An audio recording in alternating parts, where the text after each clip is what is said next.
오늘은 여호수아 성장 스토리 세 번째 이야기, 믿음으로 구별되다라는 제목으로 여러분과 하나님 말씀 나누도록 하겠습니다. 우리는 지난 2주간 이 여호수아가 자신의 믿음의 멘토인 모세를 따라서 함께 믿음이 깊어지고 또 하나님과의 관계가 깊어지는 여정에 대해서 함께 살펴봤습니다. 이 여호수아는 아말렉과의 전쟁을 통해 기도의 중요성을 깨닫게 되었을 뿐만 아니라 자신의 삶의 문제의 성패가 하나님께 달려있다는 것을 깨닫게 되는 귀한 은혜를 누렸습니다. 그리고 40일간 시내산에서 여호와의 영광을 누린 자리에 모세와 함께 거하는 특권을 누리게 될 뿐만 아니라 그 이후에 이제 회막에 모세와 함께 기도하러 갔을 때 모세가 기도를 다 마치고 나왔음에도 불구하고 여호수아가 회막을 지켰다라고 기록을 하는 모습을 통하여 이 여호수아가 어떻게 여호와의 영광을 더 누리게 되었으며 그리고 이스라엘의 다음 세대 리더로 어떻게 준비되어져 갔는가를 우리가 함께 살펴보았습니다. 오늘 본문에서는 이렇게 믿음으로 자라나던 여호수아가 서서히 어른으로서의 면모를 보여주며 활약하는 장면을 다루고 있습니다. 이 출애굽 이후에 하나님께서는 이스라엘 백성에게 젖과 꿀이 흐르는 땅인 가나안 땅으로 인도해 가시려는 계획을 갖고 계셨습니다. 이를 위해 이스라엘 백성들은 12명의 대표를 뽑아서 가나안 땅을 미리 정탐하게 하였습니다. 그런데 이 가나안 땅을 정탐한 이 정탐꾼들의 의견이 완전히 엇갈리게 되는 거예요. 그 땅이 비옥하고 열매도 잘 자라는 것에 대한 의견은 동일했으나 그 땅에 거류하고 있는 가나안 민족에 대한 평가가 완전히 판이했습니다. 이 12명의 정탐꾼 중에서 여호수아와 갈렙은 우리가 올라가서 저 땅을 차지해야 합니다, 우리는 할 수 있습니다 라고 주장했지만 나머지 10명의 정탐꾼은 전혀 반대 의견을 내놓았는데 이 민수기 13장 31절에서 33절 말씀을 한 절씩 읽겠습니다. 31절 제가 먼저 읽겠습니다. 그러나 갈렙과 함께 갔던 사람들이 말했습니다. 우리는 그 백성들을 공격할 수 없습니다. 그들은 우리보다 강합니다. 그 사람들은 자기들이 정탐한 땅에 대해 이스라엘 백성에게 나쁜 소식을 전해주었습니다. 그들이 말했습니다. 그 땅은 우리를 삼키고 말 것입니다. 우리가 봤던 사람들 모두 키가 매우 컸습니다. 우리는 그곳에서 네피림 백성도 보았습니다. 아낙 자손은 네피림 백성의 자손일 것입니다. 그들은 거인이었습니다. 우리는 스스로 보기에도 메뚜기 같았고 그들에게도 메뚜기 같아 보였을 것입니다. 아멘.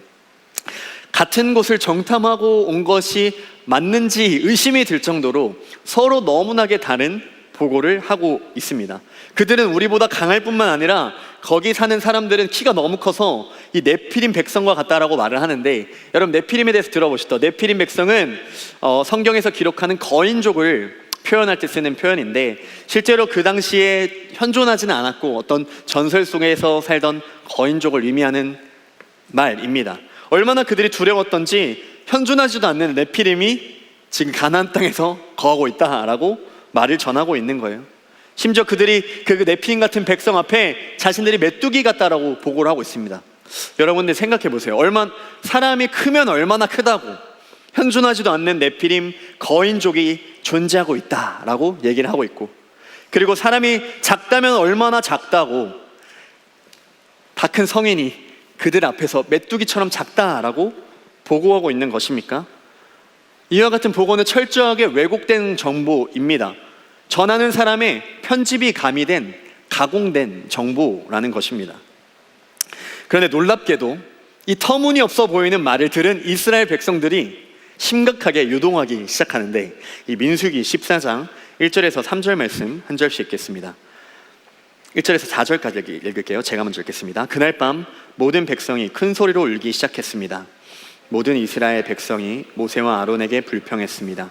모든 백성이 그들에게 말했습니다. 우리가 이집트에서 죽었거나 광야에서 죽었더라면 더 좋았을 것이요, 여호와께서는 왜 우리를 이 땅으로 인도해서 칼에 맞아 죽게 하는 거요? 우리 아내와 자식들은 잡혀가고 말 것이요, 차라리 이집트로 돌아가는 것이 좋겠소. 그들이 또 서로 말했습니다. 지도자를 뽑아서 이집트로 돌아갑시다. 이 터무니없이 과장되고 왜곡된 정보를 들은 이스라엘 백성들이 그야말로 집단 패닉에 빠져버립니다. 이 정탐꾼들에게 이 소식을 전해들은 날 밤에 모든 이스라엘 백성들이 모여서 통곡하며 울기 시작했어요. 그리고 불평하기 시작했습니다. 우리는 오늘 이 대목에서 바로 믿음 안에서 성장하는 사람과 그렇지 않은 사람의 차이에 대해서 살펴볼 수 있는데, 여러분, 성장하지 못하는 사람은 누구였습니까? 바로 불평하는 사람이었습니다. 불평하는 이스라엘 백성은 오히려 하나님과 점점 더 멀어질 뿐입니다. 그렇다면 성장을 가로막는 이 불평은 과연 어떤 모습일지, 이 불평의 특징 4가지에 대해서 함께 살펴보겠습니다. 불평의 특징 첫 번째는, 불평은 너무나도 쉽게 전염된다라는 것입니다. 불평은 너무나도 쉽게 전염된다. 여러분, 이 장면 한번 상상해 보세요. 어두컴컴한 밤에 이스라엘 백성이 모두 한 자리에 모여서 큰 소리로 우는 이 장면. 당시 인구조사에 따르면 20세 이상 되는 남자 성인이 60만 명이었다라고 하고, 어린이와 노인과 여자들까지 포함하면 약 200만 명에 이를 것으로 추정을 하고 있습니다. 200만 명이 한 골짜기에 모여서 통곡을 하면서 엉엉 운다. 무섭지 않으세요? 그 엄청난 굉음이 울리면서 그 통곡하는 소리가 광야와 골짜기와 시내까지 뻗어갈 뿐만 아니라 아마 이웃 나라까지도 들렸지 않았을까요? 근데 우리가 여기에서 주목해야 될 것이 무엇이죠? 이 200만 명을 집단 패닉에 빠지게 했던 사람이 뭐 어떤 한 군단, 100명, 1000명이었습니까? 아니죠. 불과 10명의 정탐꾼의 내용을 전해받은 이스라엘 백성이 이렇게 집단 패닉에 빠진 거였습니다. 이 10명의 부정적인 보고와 이 두려움이 그냥 한두 명에게 전해진 것이 아니라 일파만파 소식이 전해지기 시작하고, 이 불안과 염려의 감정이 공유되기 시작하니까 순식간에, 한순간에 200만 명이 모두 두려움으로 집단 패닉에 빠졌다라는 것입니다. 여러분, 이것이 바로 불평이 갖고 있는 특성입니다. 불평은 너무나도 쉽게 우리의 삶에, 우리의 주변에 전파됩니다. 이 믿음 없는 소수의 말이 공동체를 한순간에 무너뜨릴 수도 있다는 이 너무나도 두려운 이 상황을 보면서, 과연 나는 공동체에서 어떤 말을 하는 사람인가? 라고 우리는 한번 돌아볼 수 있어야 하는 것입니다. 그리고 불평이 다음 이 두 번째 특징과 결합되면 더욱 강력해지는데, 불평의 특징 두 번째는, 불평은 정보를 왜곡하고 확대 해석하게 만든다라는 것입니다. 불평은 정보를 왜곡하고 확대 해석하게 만든다. 이 정탐 내용을 전해들은 이스라엘 백성들은 갑자기 이렇게 말하기 시작해요. 우리가 차라리 이집트에서 죽었더라면, 우리가 차라리 광야에서 죽었더라면. 이게 무슨 말이죠, 여러분? 지금 이스라엘 백성이 털끝 하나라도 상했나요? 전쟁의 기미라도 보이나요? 아니면은 그 정탐하러 갔던 가나안 사람들을, 이스라엘 백성 정탐꾼들을 가나안 백성이 목격한 다음에, 와, 쟤네 메뚜기 같다, 우리가 확 잡아먹어버릴까? 라고 얘기라도 했나요? 아무것도 일어난 게 없습니다. 아무것도 진행된 것이 없어요. 그런데 이미 이스라엘 백성의 마음에는, 우리는 이미 죽었다라는 게 이미 기정사실화가 되어 있었다라는 것입니다. 심지어 이들이 불평하는 이 내용들은 이 부정적인 보고를 전해준 정탐꾼들이 전해준 내용보다도 더 확대 해석된 내용이었습니다. 그러니까 이미 정탐꾼들이 전해준 내용 자체가 왜곡되고 확대 해석이 되어 있는데, 이 정탐꾼들이 하지도 않은 말까지 전하기 시작하는 거예요. 3절 말씀에 보면, 여호와께서 왜 우리를 칼에 맞아 죽게 하시는 거요? 우리 아내와 자식들은 잡혀가고 말 것이오 라고 말했는데, 여러분, 정탐꾼들이 이런 보고를 한 적 있나요? 그들이 칼이 아주 날카로운 칼이 있어서 아마 우리가 죽으면 칼에 맞아 죽게 될 거라 라고 얘기한 적이 있나요? 그리고 그들이 아주 포악하고 자비가 없는 민족이어서 아마 우리 아내와 자식들도 다 잡아갈 거예요 라고 보고한 적이 있나요? 아니죠. 이처럼 불평은 그 정보를 왜곡하고 확대 해석하게 만든다라는 거예요. 여러분, 혹시 카더라 통신 아시죠? 카더라 통신 좋아하시나요? 누구누구가 뭐라 하더라 라고 근거 없는 그 이야기를 전해주는 걸 우리가 카더라 통신이라고 말을 합니다. 근데 우리가 잘 아는 것처럼 카더라 통신의 99%는 모두 남을 험담하는 내용, 비판하고 비난하는 내용이에요. 이 대부분의 사람들은 불평, 불만을 자기 안에 쌓여있는 것들을 쏟아내고 싶을 때 사람을 찾아요. 사람에게 쏟아내고 싶어 합니다. 그리고 그 불평은 계속해서 왜곡되고 확대되어서 전파되기 시작하죠. 사랑하는 여러분, 우리가 사람들에게 쏟아내는 불평과 불만하는 내용들, 그리고 우리가 전해드린 그 불평과 불만의 내용들은 결코 우리를 하나님 앞으로 인도하지 않습니다. 그런 말들은 결국 계속해서 그 불평의 늪에 빠져서 더 깊은 불평과 더 깊은 부정적 감정에 매몰되게 만들 뿐입니다. 그리고 이 회복 불능의 상황에 처하게 되어 다시 하나님께 나아갈 수 없는 심각한 영적 위기를 초래하게 만드는 것이 바로 불평하는 말입니다. 불평과 뒷담화, 말을 전하는 그 행동에서 돌이키는 은혜가 있으시길 축복합니다. 그리고 나에게 말을 전하려는 사람이 있다면 귀를 닫고 하나님의 시선을 구하는 은혜가 있으시길 축복합니다. 그러면 하나님께서는 그 문제를 비난하고 또 사람들을 정죄하는 손가락질이 아니라 그 사람을 어떻게 용서할 수 있을까, 성령 안에서 우리가 어떻게 연합할 수 있을까 라는 하나님의 선한 지혜를 우리 가운데 선물해 주실 것입니다.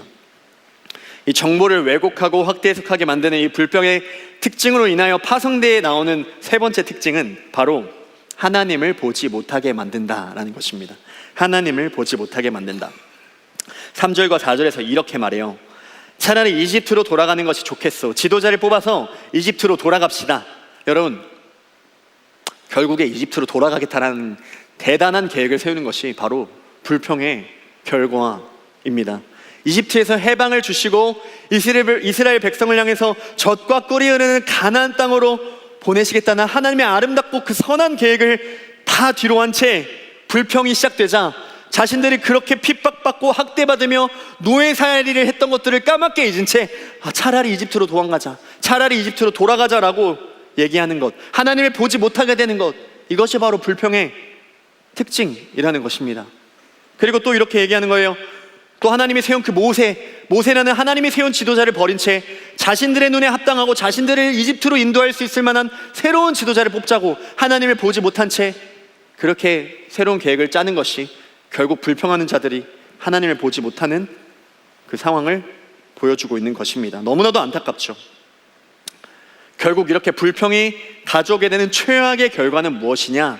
불평의 특징 네 번째는 결국 불평은 자신이 불평한 대로 살아가게 만든다라는 것입니다. 자신이 불평한 대로 살아가게 만든다. 여러분, 하나님이 이스라엘 백성의 모든 불평 불만을 듣고 계셨어요. 그리고 수많은 기적과 은혜로 그들을 자신이 인도했음을 까맣게 잊어버린 채 불평하고 불만하는 이스라엘 백성을 모두 멸하시겠다라고 하나님께서 말씀하셨습니다. 그런데 이 민족의 지도자 모세가 하나님 앞에 무릎을 꿇고 간절히 호소하는 거예요. 하나님의 자비하신 하나님이시고 긍휼의 하나님이시고 사랑의 하나님이신데 어찌 그렇게 멸하실 수 있습니까? 자비를 베푸소서. 근데 하나님 또 마음이 약하세요. 모세가 또 그렇게 기도하면은 또 그렇게 행하시려고 해요. 그래서 다시 그들을 참고 기다리시는 거예요. 그런데 우리가 너무 잘 아는 것처럼 그 이스라엘 백성이 그 자비와 용서가 임했음에도 불구하고 끊임없이 불평하고 불만을 이어갑니다. 그러자 하나님 이렇게 말씀하세요. 민수기 14장 27절에서 28절 제가 읽겠습니다. 이 악한 백성이 언제까지 나에게 불평하려느냐? 나는 이 이스라엘 백성이 원망하고 불평하는 소리를 들었다. 그러니 그들에게 전하여라. 여호와께서 이렇게 말씀하셨다. 나는 너희가 말하는 것을 들었다. 내가 사는 한 내가 들은 말대로 너희에게 해줄 것이다. 무서운 말이죠. 하나님이 이스라엘 백성이 회개하고 돌이키면 언제든지 자비를 베푸시고 용서하시고자 하는 선하신 하나님이십니다. 그러나 이미 이 불평에 잠식되어 버린 이스라엘 백성은 불평을 멈추지 않았고 하나님은 내가 내 귀에 들은 대로 너희에게 해줄 것이다 라고 말씀하셨습니다. 불평은 결국 우리가 불평한 대로 살아가게 만듭니다. 그렇다면 하나님께서는 왜 불평을 기뻐하지 않으시는 걸까요? 단순히 하나님의 말씀에 거역했기 때문에, 내 말대로 행하지 않기 때문에? 아니요, 그거는 너무 하나님을 유치하게 생각하는 거죠. 하나님이 불평을 미워하시는 이유는 하나님께서 이 출애굽한 백성에게 하셨던 약속을 살펴보면 알 수가 있는데, 민수기 6장 23절에서 26절인데요 한 절씩 읽을게요. 여러분들이 먼저 읽어주시겠어요? 23절 시작. 아론과 그의 아들들에게 전하여라. 너희는 이스라엘 백성에게 이렇게 복을 빌어 주어라. 여호와께서 너에게 복을 내리시고 너를 지켜주시고 여호와께서 너에게 자비를 베푸시며 너에게 은혜 내려주시기를 빈다. 여호와께서 너를 내려다보시고 너에게 평화를 주시기를 빈다. 아멘. 여러분, 하나님이 이스라엘 백성을 향한 하나님의 마음은 다른 것이 아니었어요. 멸절하시겠다 이런 거는 하나님이 처음부터 계획하시지 않으셨어요. 왜 멸절해요? 하나님 사랑해서 창조하셨는데. 하나님이 이스라엘 이 민수기 말씀에 보면은 하나님의 계획은 그저 너희를 복주고 싶다, 그저 너희를 지켜주고 싶다, 그저 너희에게 은혜 내려주고 싶고, 그저 내가 너희와 함께하고 싶다라는 것이 하나님의 간절한 유일한 한 가지 바램이었습니다. 그런데 그 놀라우신 하나님의 선한 계획과 약속대로 살아가지 못하게 하는 게 무엇이다? 바로 불평이다라는 것입니다. 이 하나님의 놀라운 축복을 모두 가로막게 만드는 것이 바로 불평이었다라는 것입니다. 그러니까 하나님이 당연히 화가 나시죠. 속상하시죠. 그렇게 하셔서라도 돌이키고 싶으신 거죠. 여러분들, 우리가 여기서 한 가지 짚고 넘어가야 할 것이 있는데요, 바로 이스라엘 백성의 이 불평은 단순한 불평이 아니라 하나님을 떠난 불평이었다라는 것입니다. 누군가는 이렇게 얘기할 수 있어요. 목사님, 그 시편 말씀에서도 원망, 탄원, 불만, 불평의 내용이 주를 이룬다라고 얘기하셨는데 그럼 지금 이 말씀이 상충되는 것이 아닙니까? 라고 충분히 생각할 수 있습니다. 그러나 이 시편 말씀의 불평과 이스라엘 백성의 불평에는 차이점이 있는데, 그것은 바로 이들이 이 불평을 쏟아내고 있는 대상이 다르다라는 거예요. 민수기 14장 2절 말씀에 모든 이스라엘 백성이 모세와 아론에게 불평했습니다 라고 말합니다. 시편 기자는 자신의 무너지는 마음과 불만, 불안, 염려의 마음을 하나님께 나아가서 기도로서 올려드리고 있는 반면, 이스라엘 백성은 그 불만, 불평, 분노를 가지고 누구에 나아갔다? 바로 민족의 지도자 모세와 아론에게 나가서 쏟아붓기 시작하는 거예요. 하나님께 우리의 연약함을 쏟아내면 그것은 기도가 되지만, 사람에게 그 불평을 늘어놓는 순간 그것은 우리에게 복 주시려는 하나님의 모든 축복과 은혜를 가로막아 버리는 저주가 되는 것입니다. 여러분을 주님의 이름으로 축복합니다. 사람에게 불평을 쏟아내므로 하나님의 축복으로부터 멀어지게 되는 안타까운 상황에서 돌이키는 은혜가 있으시길 축복합니다. 두려움과 불평의 마음을 사람이 아닌 하나님께 고백할 때 하나님은 우리에게 자비와 용서, 그리고 위로하심과 축복을 허락해 주실 것입니다. 이처럼 더 이상 나빠질 것도 없어 보이는 이 이스라엘 백성의 앞에 드디어 믿음의 사람 여호수아가 등장합니다. 그리고 여호수아는 이 불평으로부터 스스로를 보호하는 이 믿음의 자세에 대해서 보여줍니다. 민수기 14장 5절에서 6절 말씀 한 절씩 읽겠습니다. 제가 먼저 읽겠습니다. 모세와 아론은 그곳에 모인 모든 이스라엘 백성 앞에서 땅에 엎드렸습니다. 가나안 땅을 정탐하고 온 눈의 아들 여호수아와 여분네의 아들 갈렙은 옷을 찢었습니다. 아멘. 불평으로부터 나를 보호하는 믿음의 자세, 첫 번째는 이기적인 마음이 아닌 공동체를 위한 마음을 품는 것입니다. 이기적인 마음이 아닌 공동체를 위한 마음을 품는 것. 이스라엘 백성들의 이 끊임없는 불평과 염려 앞에서 모세와 아론이 땅에 즉시 엎드립니다. 이 땅에 엎드렸다는 것은 곧바로 하나님 앞에 엎드려서 기도와 간구를 했다라는 것이에요. 이 모세와 아론은 줄곧 이 이스라엘 백성의 불평과 불만과 불순종의 상황 속에서 언제나 먼저 하나님 앞에 무릎 꿇고 기도하고 간구함으로 자비와 용서를 구하는 리더였습니다.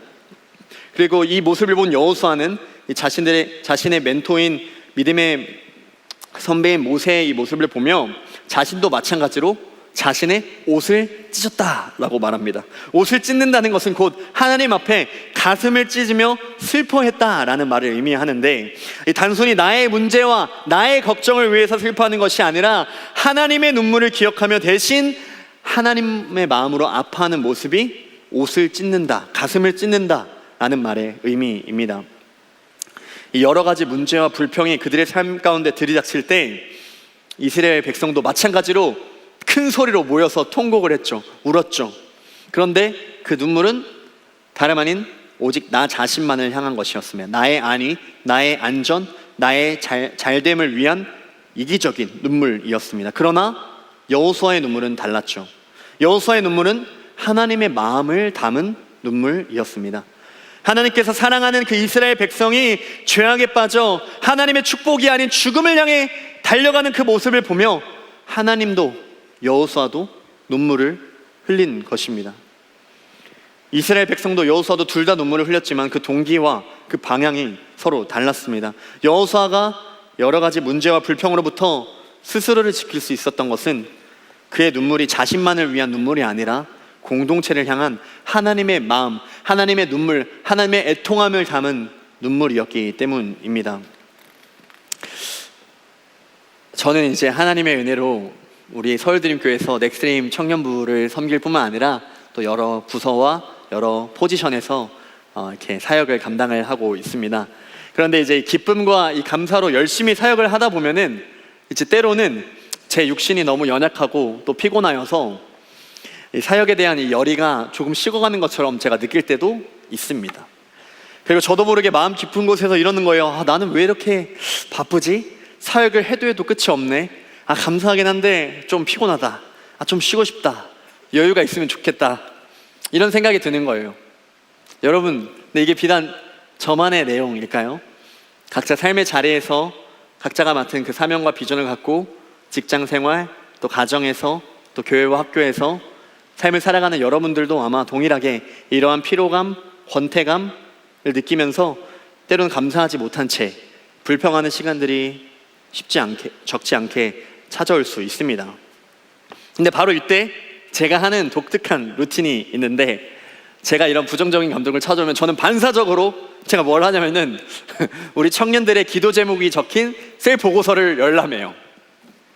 무슨 말을 하시는 거지? 워커홀릭인가? 그런 게 아니라 우리 셀장님께서 매주 정성스럽게 우리 모든 셀원 한 명 한 명의 기도 제목을 저에게 작성해서 보내주시는데, 이 셀 보고서를 열어서 우리 청년분들 한 명 한 명의 그 삶의 현장에서 정말 이리 치이고 저리 치이고 아파하고 슬퍼하고 상처받고 또 억압받고 또 억울함을 누리는 그 가슴 아픈 삶의 현장에 대한 스토리가 적혀있는 그 기도 제목과 그 보고 내용들을 제가 보다 보면은 저도 모르게 제 마음 안에 슬픔이 가득 채워져요. 가슴이 너무 아파요. 너무 안타까워요. 우리 청년분들 너무 힘들구나, 너무 아프시구나, 너무 하루하루가 쉽지 않으시구나. 그리고 자신의 질병과 또 가족들의 질병의 그 기도 제목을 갖고서 하루, 이틀, 1년, 10년 오랜 그 투병 생활의 시간들을 통하여서 마음이 무너지고 지쳐 낭망하는 그 모습들을 적어놓은 그 글을 읽고 있으면 저에게도 자연스럽게 눈물이 나오는 것입니다. 그리고 그 가슴 아픈 마음, 그 눈물의 마음이 제 안에 임하면 제가 뭘 할까요? 이제 좀 가슴 아파했으니까 좀 자야겠다 이럴까요? 아니죠. 하나님 앞에 무릎 꿇게 되는 거예요. 하나님, 우리 청년들 살려주세요. 우리 청년들 붙잡아 주세요. 하나님, 너무나도 아픕니다. 너무나도 힘듭니다. 세상이 녹록치가 않습니다. 사회가 참으로 하나님 말씀대로 사는 게 너무나도 어렵습니다. 하나님, 함께 해주세요. 힘을 주세요. 능력을 주세요. 근데 저렇게 기도하다 보면요, 어느 순간 제 안에 찾아왔던 그 피로감, 권태감, 불평, 불만이 사라져요. 내가 어떻게 하면 더 청년분들을 위해서 기도할 수 있을까? 내가 어떻게 하면 더 우리 청년분들이 힘을 낼 수 있게, 믿음으로 살아갈 수 있게 말씀을 준비하고 기도할 수 있을까? 이런 고민으로 제 안이 가득 채워지는 거예요. 사랑하는 여러분, 여러분은 여러분에게 맡겨져 있는 여러분들의 공동체와 가족과 동료와 또 나라와 민족을 위해서 가슴을 찢고 옷을 찢으며 기도하고 계십니까? 하나님의 마음을 지닌 사람은, 그런 믿음의 사람은 결코 나 자신만을 생각하는 사람이 아닙니다. 다른 사람이 어떻게 되든 간에 나만 아니면 되를 시전하는 사람이 아니에요. 불평으로부터 나를 보호하는 진정한 힘은 하나님이 내게 허락하신 공동체를 위해 눈물을 흘리며 그 사명을 감당하는 믿음에서 나오는 것입니다. 하나님께서 공동체를 위해 옷을 찢는 마음, 눈물 흘릴 수 있는 마음을 저와 여러분 가운데 허락해 주시기를 주님의 이름으로 축복합니다. 그렇게 여호수아는 자신의 옷을 찢으며 백성들에게 담대하게 외치기 시작하는데, 민수기 14장 7절 말씀 함께 읽도록 하겠습니다. 7절 시작. 그들이 모든 이스라엘 백성에게 말했습니다. 우리가 정탐하러 갔던 땅은 매우 좋은 곳입니다. 아멘. 불평으로부터 나를 보호하는 믿음의 자세 두 번째는 철저히 하나님 편에 서는 것입니다. 철저히 하나님 편에 서는 것. 이 여호수아가 이스라엘 백성들에게 말해요. 우리가 정탐하러 갔던 땅은 매우 좋은 곳입니다. 여러분, 근데 지금 여호수아가 이 말을 하는 상황이 어떤 상황이었죠? 이미 이스라엘 백성 국민의 99% 여론이 가나안 땅은 우리가 갈 곳이 아니다. 저주의 땅이다. 우리는 이집트로 돌아가야 한다라고 말하고 있는 실정이었습니다. 때문에 가나안 땅이 매우 좋은 땅이라고 말하고 주장하는 것은 상당히 마이너하고 주류 주장이 아닐 뿐만 아니라 누군가한테는 저건 거짓말이고, 그리고 누군가한테는 우리를 속여서 함께 저주의 땅으로 끌고 가려는 저 못된 사람이다라고 평가할 만한 논란의 여지가 충분한 말이었습니다. 그런데 여기에서 우리가 자세히 살펴봐야 하는 표현이 있는데 7절 말씀에 보면은 이렇게 적혀 있어요. 그들, 즉 여호수아 갈렙이 모든 이스라엘 백성에게 말했다라는 것입니다. 여러분, 모든 이스라엘 백성, 아까 몇 명이라고 했죠? 200만 명. 여호수아 갈렙이 이 가나안 땅이 좋은 땅이라고 말했던 그 말을 그냥, 야, 지금 200만 명이 지금 나랑 다른 의견이니까 내가 여기서 함부로 말했다간 난 큰일 나겠다. 그러니까 내가 내 말을 알아들을 수 있는 소수에게 귓속말로 조금 전달해야겠다. 야, 일로 와봐. 넌 나 알지? 너 나 신뢰하지? 야, 사실 저기 진짜 좋은 땅인데 어떻게 해야지? 어떻게 해야 지금 이 상황을 타개할 수 있지? 이렇게 말한 게 아니라 여호수아는 아마 제 생각에는 높은 곳에 올라갔을 것 같아요. 그 다음에 마이크가 없으니까 깔때기 같은 걸 들었겠죠? 그 다음에 끼고 200만 명에게 소리치는 거예요. 여러분, 가나안 땅은 좋은 땅입니다. 그 땅은 우리가 들어가야만 하는 땅입니다. 그 땅에 하나님의 계획이 있고 그 땅에 하나님이 약속하신 우리를 향해 예비된 땅입니다 라고 소리쳤다라는 것입니다. 여러분, 근데 여호수아가 이렇게 소리칠 때 이 사람이 생각이 없어서 상호 파악이 안 돼서 이렇게 소리쳤을까요? 아니죠. 자신이 이렇게 외치면 충분히 자신 향해서 손가락질이 올 뿐만 아니라 어쩌면 큰 위협에 처할 수 있다는 것까지도 여호수아는 알고 있었을 것입니다. 그런데 그럼에도 불구하고 여호수아가 이렇게 외칠 수 있었던 이유는 무엇이죠? 바로 그에게 하나님이 주시는 용기가 있었기 때문입니다. 여호수아에게 왜 하나님이 주신 용기가 있었죠? 여호수아는 아말렉과의 전쟁을 통해서 하나님이 우리의 편이 되어주시면은 우리는 언제나 승리한다. 하나님이 우리와 함께 하시면은 우리에게는 항상 희망의 미래가 주어져 있다는 것을 신뢰하던 사람이었고, 여호수아는 그 회막에서 하나님과의 여호와의 영광을 경험함으로 인해서 하나님이 언제나 우리와 함께 하시는구나, 내가 하나님을 떠나지 않는다면 하나님은 결코 우리를 떠나지 않으시는구나 라는 믿음이 있었습니다. 그 믿음이 있었기 때문에 여호수아에게는 하나님이 나와 함께 하시고 하나님의 편에 서서 나를 하나님께서 분명히 승리하게 하실 것이다 라는 용기가 있을 수 있었다라는 것이죠. 하나님은 언제나 하나님의 편에 선 사람을 떳떳하고 올곧게 살아갈 수 있도록 인도하십니다. 세상은 우리한테 말하죠. 올곧게, 너 너무 그렇게 올곧게만 살다 보면 너 부러져. 얘기 들어보셨죠? 사람이 조금 이렇게 유연하고 조금 이렇게 할 줄도 알아야 돼. 물론 좋은 의미로 얘기할 수 있지만 이 세상에서는 계속적으로 우리가 조금만 타협하면, 그리고 다들 그렇게 하는 거야. 조금만 속여도, 조금만 가면을 써도 괜찮아. 그 정도는 지혜야 라고 얘기하는 경우들을 우리가 많이 맞닥뜨립니다. 그렇게 하다 보면 어느 순간 믿음의 길을 걷는 우리도 흔들리죠. 다들 그렇게 사는데 나만 너무 바보같이 정직한 게 아닐까? 나만 너무 거룩한 척 하는 거 아닐까? 나만 깨끗한 척 하는 거 아닌가? 그러나 사랑하는 여러분, 기억하시기 바랍니다. 우리가 세상을 등지고 하나님 편에 섰을 때 하나님께서는 결코 하나님의 편에 선 자신의 자녀를 결코 내버려 두지 않으십니다. 민수기 14장 10절 말씀인데요, 함께 읽겠습니다. 10절 시작. 그러나 모든 무리는 그들을 돌로 쳐서 죽이려고 했습니다. 그때 여호와의 영광이 회막에서 이스라엘 백성에게 나타났습니다. 아멘. 여호수아의 말을 들은 이스라엘 백성이 아니나 다를까 돌을 들고 그들을 쳐서 죽이려고 하는 거예요. 그런데 그 죽음의 그림자가 짙게 드리워질 때 그 순간 여호와의 영광이 이스라엘 백성에게 나타났다 라고 말합니다. 하나님께서 그 죽음의 위기에서 여호수아를 지켜 보호하셨다라는 것입니다. 그리고 뿐만 아니라 우리가 잘 아는 것처럼 이 출애굽 세대에서 유일하게 하나님의 약속하신 이 가나안 땅으로 입성했던 유일한 인물이 누구죠? 바로 하나님의 편에 선, 끝까지 하나님의 말씀에 타협하지 않고 그 위기와 두려움 앞에서도 하나님의 약속을 기억했던, 하나님의 편에 서서 타협하지 않고 하나님의 말씀을 외쳤던 여호수아 갈렙 두 사람만이 유일하게 가나안 땅에 입성을 하는 축복을 누렸습니다. 사랑하는 여러분, 우리의 믿음의 위기가 찾아올 때 하나님의 편에 서는 은혜가 있으시길 축복합니다. 하나님의 말씀을 붙들고 하나님의 기쁨을 위하여 하나님의 방식을 선택하는 자에게, 그런 저와 여러분을 하나님께서는 결코 내버려두지 않으실 거고, 하나님께서 여호와의 영광으로 우리를 지키시고 보호하시고 인도하여 주실 것입니다. 그렇게 여호수아는 모든 백성 앞에서 계속해서 이 믿음의 선포를 이어갑니다. 민수기 14장 8절에서 9절 말씀인데요, 여러분들이 먼저 읽어주시겠어요? 8절 시작.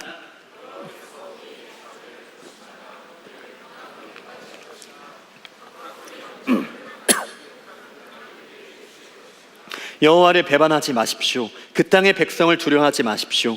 그들은 우리의 밥이나 마찬가지입니다. 그들에게는 방벽이 없지만 우리에게는 여호와가 계십니다. 그들을 두려워하지 마십시오. 아멘. 불평으로부터 나를 보호하는 믿음의 자세, 마지막 세 번째는 하나님의 약속을 기억하는 사람이 되는 것입니다. 하나님의 약속을 기억하는 사람이 되는 것. 이스라엘 백성 앞에서 여호수아의 믿음의 선포가 이제 절정에 달하는 거예요. 여호와께서 우리를 그 땅으로 인도하실 것입니다. 젖과 꿀이 흐르는 비옥한 땅을 주실 것입니다. 여러분, 여호와를 배반하지 마십시오. 그 땅의 백성을 두려워하지 마십시오. 우리가 그들 앞에서 메뚜기가 아니라 그들이야말로 우리의 밥입니다. 왜냐하면 우리에게는 그들이 없는 여호와 하나님이 함께 하시기 때문입니다. 어떻게 같은 가나안 땅을 보고도 이리도 다른 해석과 선포를 할 수 있었을까요? 여호수아에게 다른 사람들이 갖지 못한 특유의 낙천성과 긍정적인 마음이 있어서 이렇게 선포할 수 있었을까요? 아니면 남들이 갖지 못한 타고난 용맹함이 있었기 때문에 이렇게 말할 수 있었을까요? 아닙니다. 여호수아가 이렇게 담대하게 믿음의 선포를 할 수 있었던 이유는 그가 이 불평하는 사람들의 소리가 아닌 하나님의 약속을 기억했기 때문입니다. 여호수아 8절 말씀에 보면은 젖과 꿀이 흐르는 가나안 땅으로 자신들을 인도하실 것이다 라고 얘기하죠. 너무나도 많이 들어본 표현, 이 젖과 꿀이 흐르는 가나안 땅. 아브라함의 시대 때부터 그의 아들 이삭, 야곱, 요셉 그리고 400년이 흘러 모세를 통해 여호수아까지 하나님의 한시도 그 약속을 저버리지 않으신 채로 이스라엘 백성에게 말씀해 오셨고, 이 약속을 기억했던 여호수아는 하나님의 약속을 기억하고 눈앞에 있는 문제와 두려움과 불평의 상황에 잠식되지 않고 하나님을 바라볼 수 있었다는 것입니다. 그 이유는 바로 언제나 하나님의 약속을 말해주는 그 모세와 함께 믿음을 나누는 자리에 함께 있었기 때문입니다. 하나님의 약속을 기억하기 위해서는 나에게 하나님을 남길 수 있는 사람을 가까이 해야 하는 것입니다. 여러분 주변에는 어떤 사람이 계세요? 여러분 주변에는 나에게 하나님을 남길 수 있는 사람이 있으십니까? 아니면은 계속적으로 나에게 듣기도 싫은 그 불평과 불만과 그 부정적인 말들과 그 암울한 미래를 계속 전망하는 그 내용을 쏟아붓는 사람과 여러분은 함께하고 계십니까? 날마다 하나님의 약속인 성경을 붙잡고 가까이 해야 할 사람을 가까이 함으로 하나님의 약속을 기억하는 저와 여러분 되시길 축복합니다. 사랑하는 여러분, 그렇다면 우리에게 주어진 하나님의 약속은 무엇인가? 예레미야 29장 11절 말씀, 여호와의 말씀이니라 너희를 향한 나의 생각은 내가 안다. 재앙이 아니라 평안이요 너희에게 미래와 희망을 주는 것이다. 아멘. 살아계신 여호와 하나님께서 여러분의 생각을 두루 살피시며 재앙과 불안이 아닌 평안을 주신다라고 약속하십니다. 우리의 앞이 보이지 않는 불확실해 보이는 상황 속에서도 비극으로 끝나버리는 인생이 아니라 하나님은 우리에게 미래를 허락하실 뿐만 아니라 그 미래가 희망의 미래가 될 것이다 라고 우리에게 약속하고 계십니다. 여러분, 저는 저의 인생이 언제나 해피엔딩으로 끝날 것을 저는 믿습니다. 제가 잘나서 돈이 많아서 인맥이 많아서 보시다시피 아닙니다. 그게 아니라 하나님께서 우리에게 재앙이 아닌 평안을 약속하셨고, 하나님께서 우리에게 암울한 부정적인 미래가 아니라 희망의 미래를 약속하셨기 때문에 저는 저에게 일하실 하나님의 약속을 저는 신뢰합니다.